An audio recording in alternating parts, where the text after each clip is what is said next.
मित्रों, आप यह तो जानते ही होंगे कि हिंदू धर्म में कुबेर को धन का स्वामी माना जाता है। परंतु क्या आप जानते हैं कि एक बार धन के स्वामी अर्थात कुबेर देव को ही धन का अहंकार हो गया था, जिसके बाद तीनों लोकों में हाहाकार मच गया। जी हाँ मित्रों, आपने सही सुना। धन के स्वामी होने के कारण उन्हें धन का ही अहंकार हो गया और ऐसा माना जाता है अहंकार में ही आकर उन्होंने सोने की लंका बनवाई, जिससे बाद में रावण ने उनसे छीन लिया। अहंकार से ग्रसित हो जाने के बाद कुबेर अपने सामने सभी को तुच्छ समझने लगे। ऐसे में उनके अहंकार को तोड़ना जरूरी हो गया था और आज हम आपको बताने जा रहे हैं कि कुबेर के अहंकार को किसने और कैसे तोड़ा। साथ ही कुबेर पिछले जन्म में क्या थे, इसे जानने के लिए वीडियो के अंत तक अवश्य बने रहें। नमस्कार। पौराणिक कथाओं के अनुसार बात उस समय की है जब कुबेर के पास स्वर्ण का भंडार हो चुका था। अपने स्वर्ण भंडार से भरे हुए कुबेर ने सोने की लंका का निर्माण करवाया।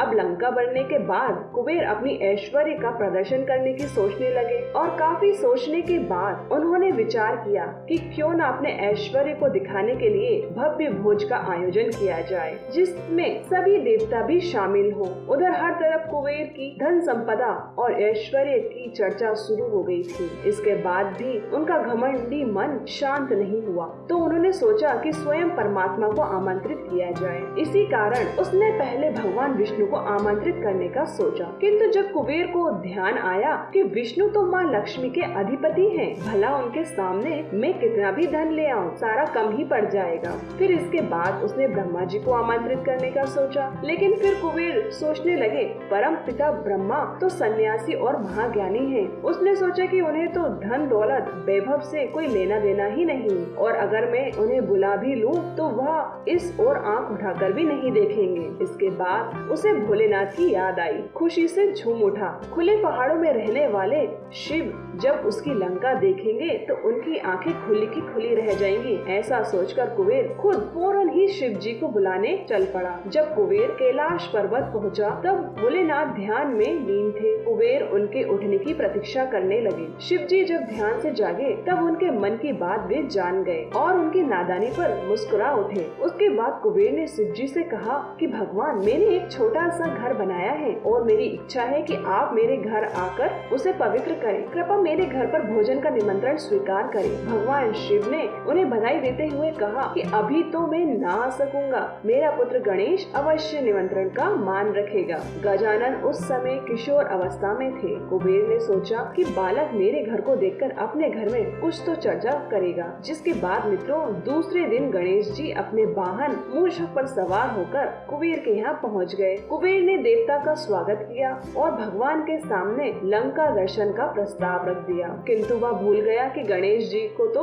भोजन से प्रेम है। जिस पर गणेश जी ने कहा, मैं तो भोजन करने आया हूँ, आपकी लंका देखने नहीं, भोजन लगवा दीजिए, मुझे भूख लगी है। उसके बाद मन मारकर कुबेर जी ने दिखावे के लिए सोने चांदी के बर्तनों में भोजन लगवा दिया, लेकिन गणेश जी और उनके मूषक ने उनके घर का सारा भोजन साफ कर दिया और अधिक मात्रा में भोजन लाने को कहा। फिर क्या था, कुबेर ने अपने महल के सभी सेवकों को भोजन बनाने और परोसने में लगा दिया, किंतु गणेश जी की भूख खत्म ही नहीं हुई। अब भगवान ने हीरे मोती जवाहरात धीरे धीरे सब करके खाना शुरू कर दिया। वास्तविकता यह थी कि गणेश जी का पेट माता पार्वती के हाथ से एक कोर खाकर ही भरता था। यह माता न होने के कारण उनका पेट नहीं भर रहा था। अंत में कुबेर ने हाथ जोड़कर माफी मांग ली और भोजन परोसने में असमर्थता जता दी। गणेश जी क्रोधित होते हुए बोले कि तुम तो एक व्यक्ति को पेट भरकर भोजन तक नहीं करा सकते, फिर तुम्हारे इस धन ऐश्वर्य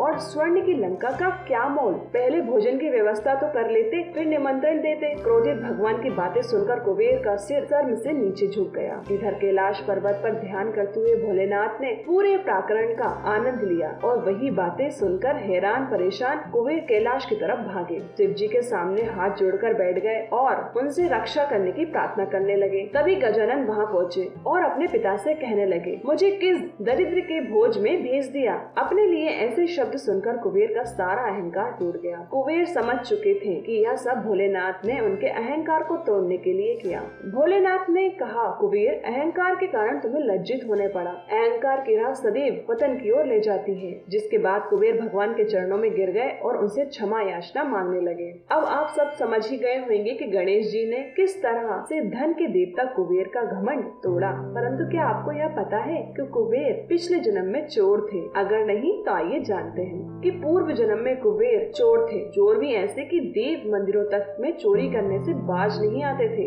एक बार चोरी करने के लिए शिव मंदिर में घुसे। तब मंदिरों में काफी खजाना हुआ रहता था। उसे ढूंढने पाने के लिए कुबेर ने दीपक जलाया, लेकिन वह हवा से दीपक बुझ गया। कुबेर ने फिर दीपक जलाया, फिर वह बुझ गया। जब ऐसा कई बार हुआ तो भोलेनाथ और औगरदानी शंकर ने इससे अपनी दीप आराधना समझ ली। खुश होकर अगले जन्म में कुबेर को करोड़पति होने का वरदान दे दिया। इसी के साथ ही मित्रों, यह भी कहा जाता है कि वह अपने रूप के लिए काफी प्रसिद्ध थे। मान्यताओं के अनुसार उनके 3 पैर और 8 दांत हैं। उनकी जो मूर्ति बनाई जाती है वे अधिकतर स्थूल और बेढोर होती है। सतपथ ब्राह्मण में तो उन्हें राक्षसी कहा गया है। इन सभी आधारों के अनुसार यह तो स्पष्ट है, धनपति होने के बाद भी कुबेर का व्यक्तित्व और चरित्र आकर्षित नहीं था। इतना ही नहीं, कुबेर रिश्ते में रावण की मौसी का बेटा है और भाई बताया जाता है। आज की वीडियो में बस इतना ही। यह वीडियो पसंद आई हो तो लाइक और शेयर जरूर कीजिएगा। अगर आपने हमारे चैनल को सब्सक्राइब नहीं किया तो जरूर करें। धन्यवाद।